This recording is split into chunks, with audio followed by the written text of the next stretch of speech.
జై శ్రీమన్నారాయణ. మన బాలాజీ ప్రేక్షకులందరికీ నమస్కారం. శ్రీరామదూత శిరసానమామి. ముక్కోటి ఏకాదశి అంటేనంటండి, ముక్కోటి ఏకాదశి గురించి మీకు ఇప్పుడు నేను చెప్తాను. మీకు నేను చెప్పక్కర్లేదండి, అందరికీ తెలుసు. ముక్కోటి ఏకాదశికి స్వామివారిని చూడాలి అని అనుకుని ముక్కోటి దేవతలు కూడా ఉత్తర ద్వారం దగ్గర వేచి ఉంటారంట. అందరూ ఉంటారు. అందులో దిక్పాలకులు ఉంటారు, ముక్కోటి దేవతలు ఉంటారు, సనక సనందాదులు ఉంటారు, వీళ్ళందరూ ఉంటారు కదా. వీళ్ళందరూ ఉన్నప్పుడు మనం అలాంటప్పుడు గనక స్వామిని గనక సేవించుకున్నాం అనుకోండి, ఒక చిన్న స్తోత్రాన్ని గనక పారాయణం చేసి, స్వామి నాకు ఈ కోరికుంది నాయన, తీర్చవా నాయన అంటే, వీళ్ళందరూ స్వామి గురించి ఎదురు చూస్తున్నారనేసి ఆ స్వామి ఎమ్మటే ఓకే తదాస్తు అనేసి అంటారంట. ఇంకొకటి, సపోజ్ మీకు డబ్బులు కావాలి, అదే లైన్లో అదే స్వామిని సేవించడం కోసం కుబేరుడు కూడా ఉంటాడు కదండి. ఆయన్ని మనం ఆరాధించినా కూడా ఆటోమేటిక్గా మన కోరిక తీరుతుందంట. అంటే అందుగురించే ముక్కోటి ఏకాదశి రోజు నాడు ఖచ్చితంగా ఉత్తర ద్వారం గుండా స్వామివారి దర్శనం కనుక చేసుకున్నట్టయితే మనం కూడా పరంపదం అంటే స్వామిని చేరుకుంటాము. మనకి ఇష్టమైన దైవం, ఇప్పుడు శివయ్య అనుకోండి కైలాసం వెళ్తాం మనం చనిపోయాక, అదే కనుక విష్ణుమూర్తి ఇష్టం అనుకోండి వైకుంఠం వెళ్ళిపోతాం. ఇలాగనమాట. ఖచ్చితంగా ముక్కోటి ఏకాదశి రోజు నాడు స్వామివారి దర్శనం చేసుకోవాలి. అయితే మనం ఏం పారాయణం చెయ్యాలి అని ఏమని అడుగుతున్నారు అంటే, అమ్మ హైదరాబాద్ ఎప్పుడు వస్తారు అని అంటున్నారు. నేను ఫిబ్రవరి 1-2 తారీఖుల్లో మీకు నేను హైదరాబాద్లో ఉంటాను. కాబట్టి ఎవరికైనా కావాలి అనుకుంటే కనుక డైరెక్ట్ అపాయింట్మెంట్లు తీసుకోండి. ఫోన్ అపాయింట్మెంట్లు అనుకోండి మీకు తెలుసున్న విషయమే. అలాగే మీకు మామూలుగా ఏలూరు రావాలి అంటే అక్కడ అంత దూరం అంత టైం అనుకుంటే కనుక ఏలూరు వస్తానంటే కనుక మీకు ఏలూరులో నేను అందుబాటులో ఉంటాను. కానీ ముందు నాకు బుక్ చేసుకోండి, ఆ టైంకే మీరు రావడం అనేది ఉంటుంది. ఎందుకంటే హౌస్ విజిట్లకి వాటికి వెళ్తుంటాను కదా, అదొకటి గుర్తుంచుకోండి. అలాగే పూజకు సంబంధించి ఏ ఐటమ్స్ అయినా సరే చాలా బాగున్నాయమ్మా అనేసి నాకు మెసేజ్ చేస్తున్నారు. నిజంగా ఒక రకంగా చెప్పాలంటే పూజా ఐటమ్స్ ద్వారా కూడా నాకు మీరందరూ మంచి పేరు తీసుకొచ్చారు. ఎందుకని అంటే ఆ ఐటమ్స్ నాకు నచ్చినాయి.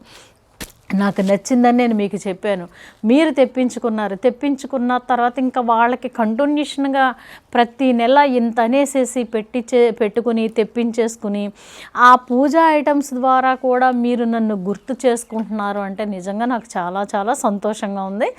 దాని ద్వారా కూడా నన్ను గుర్తిస్తున్నారు కాబట్టి చాలా సంతోషం అమ్మ. ఓకే, మనందరం కూడా ధనుర్మాసంలో ముక్కోటి ఏకాదశి రోజు నాడు మనం ఏం పారాయణం చెయ్యాలి అన్నది మీకు నేను చెప్తాను. ఏం పారాయణం చేయాలి, పారాయణం చేస్తే డబ్బులు వస్తాయా, స్వామిని దర్శనం చేసుకుంటే పాపాలు పోతాయా అన్నది కాదు. పారాయణం చేసేటప్పుడు కూడానండి మన మనసు ఎలా ఉండాలి అంటే, తండ్రి నాయన ఈ మంత్రం చదువుతున్నాను నాయన, ఏ జన్మలో ఏ పుణ్యం చేశానో ఈ ముక్కోటి ఏకాదశి రోజు నాడు ఈ పారాయణం చేస్తున్నాను, చేసే భాగ్యాన్ని నాకు ఇచ్చావు కాబట్టి నా జన్మ ధన్యమైపోయింది తండ్రి. లేదా స్వామిని మనం సేవించుకుంటానికి వెళ్ళాం. అయితే ఇక్కడ ఒక విషయం చెప్పాలండి, చాలామంది చేసే పొరపాట్లు ఏంటంటే చిన్న చిన్న పిల్లల్ని తీసుకుని బాగా రద్దీగా ఉన్న దేవాలయాలకు వెళుతున్నారు. అంటే పెద్ద తిరుపతి కాడి నుంచి చిన్న తిరుపతి కాడి నుంచి ఇలాగ ఇప్పుడు చూడండి మాకు మంగళగిరి ఇలాగ కొన్ని చోట్లకు వెళ్తున్నారు. చిన్న చిన్న పిల్లలతోటి వెళ్ళకండి. ఆ పిల్లలు కొంచెం పెద్ద అయిన తర్వాత వెళుదురు. కానీ మీ దగ్గరలో ఉన్న ఎక్కడైనా సరే విష్ణుమూర్తి ఆలయానికి వెళ్ళి ఉత్తర ద్వారం నుంచి స్వామిని దర్శనాన్ని మనకిస్తారు కాబట్టి మీరు దర్శనం చేసుకోండి. అయితే ఇక్కడ ఎందు గురించి చెప్పాల్సి వస్తుంది అని అంటే, మనకి ఆ వేళ వెళ్ళి ఆ స్వామిని దర్శనం చేసుకుంటే సంపదలు కురిసేస్తాయి. ఇంట్లో ఒక రకంగా చెప్పాలంటే మూటలు పడిపోతుంది. తెల్లారే ఏంటి రాత్రికి రాత్రే మనం కోటీశ్వరులు అయిపోతాం అని కొంతమంది అపోహలో ఉన్నారు. అది చాలా భ్రమండి. ఎందుకనంటే మనం కష్టపడితే అలాగే ఈ మంత్రాన్ని గనక పారాయణం చేస్తే, విష్ణు సహస్రనామం పారాయణం చేసినా లక్ష్మీ సహస్రనామం పారాయణం చేసినా ఏం చేసినా మీకేమవుతుందంటే, మీరు జన్మల్లో చేసుకున్న పాపాలు దోషాలు ఇవన్నీ ఉంటాయి చూసారా, కర్మ అనేది తొలగించడం కష్టం. కానీ వీటిని ఏమవుతుందంటే భగవంతుడు తగ్గిస్తాడు. ఈ మంత్రం చదువుకున్నాం కాబట్టి తగ్గించి, మనం పూర్వజన్మలో ఎప్పుడైనా ఎవరికైనా పెట్టుండలేమనుకోండి, ఈ జన్మలో మనకు ఉండదు. మనం కష్టాలే అనుభవిస్తూ ఎంత కష్టపడి కష్టపడినా రూపాయి అనేది రాక లేక అనుభవించకుండానే ఉంటాం అనమాట. అంటే ఆ పదాన్ని వాడకూడదు అనుకోండి, చాలా కష్టాల్లో ఉంటాం అనమాట. అంటే డబ్బు వచ్చి మనం సుఖాల్లోకి వెళ్ళాం, అలాగే మన కష్టాలు అప్పులు తీరడం కానీ ఇలాంటివి అనేవి జరగవు. అలా కాకుండా ఈ మంత్రాలను కానీ ఈ పారాయణాలను కానీ కనుక పారాయణం చేసినట్టయితే గత జన్మల్లో పెట్టలేనిది కూడా ఓహో పోన్లే అనేసి తుడిచేసేసి స్వామి అమ్మ ఇక్కడి నుంచి ఇవ్వడం మొదలు పెడతారు. అయితే ఒకటి తెలుసుకోండి, ఏంటి అంటే ఖచ్చితంగా ఆ రోజున మాత్రం విష్ణు సహస్రనామం పారాయణం చెయ్యండి. చేస్తే విష్ణు సహస్రనామంలో ఎన్నో రకాల దోషాలు మనకి పోవటం అనేది ఉంటుందండి.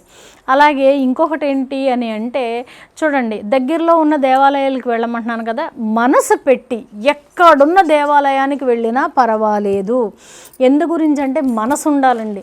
స్వామిని నేను ఆ వైకుంఠంలో ఉన్న సాక్షాత్తు లక్ష్మీదేవితో ఉన్న స్వామినే నేను దర్శనం చేసుకుంటున్నాను అన్న భావనతోటి గనక మీరు వెళ్ళారనుకోండి, మీరు పెత్తరపు వెళ్ళినా, శ్రీరంగం వెళ్ళినా, చింతరపు వెళ్ళినా, ఎక్కడికి వెళ్ళినా పర్వాలేదు. కాబట్టి అంత ప్రేమతోటి వెళ్ళాలి, స్వామిని తాపత్రయపడాలి. నేను వెళ్ళాలి, ఉత్తర ద్వారం గుండా స్వామిని దర్శనం చేసుకోవాలి, స్వామిని చూస్తానికి ఎంతోమంది ముక్కోటి దేవతలే ఎదురు చూస్తున్నారన్న తన్మయత్వంతో వెళ్ళారనుకోండి, ఖచ్చితంగా మీరు కోరుకున్న కోరిక తీరుతుంది. ప్లస్ ఇంకొకటి ఏంటంటే మీ కష్టాలకి మీరు కష్టపడిన దానికి అడ్డంగా ఉన్న ఏ అడ్డంకులు అయితే ఉన్నాయో ఆ అడ్డంకులు తొలగిపోతాయి. కాబట్టి ప్రతి ఒక్కళ్ళు కూడా ముక్కోటికి స్వామి దర్శనం, విష్ణుమూర్తి దర్శనం చేసుకుంటారని, అలాగే విష్ణు సహస్రనామం పారాయణం చేసుకుంటారని కోరుకుంటూ ప్రతి ఒక్కళ్ళు కూడా పిల్లలతోటి, చిన్నపిల్లలతోటి ఎండల్లోనూ చాలా ఇదనిపిస్తుంటుంది. కాబట్టి కొంచెం చూసుకుని వెళ్ళండి, లేదంటే కొంచెం రద్దీ తగ్గాకైనా సరే మీరు వెళ్ళండి. నేను కాదని అంటలేదు, వెళ్ళాలి, వెళితేనే కదా. కానీ కొంచెం చూసుకుని వెళ్ళండి అమ్మ చిన్నపిల్లల విషయంలో. కాబట్టి ప్రతి ఒక్కళ్ళకి కూడా ముక్కోటి శుభాకాంక్షలు. జై శ్రీమన్నారాయణ.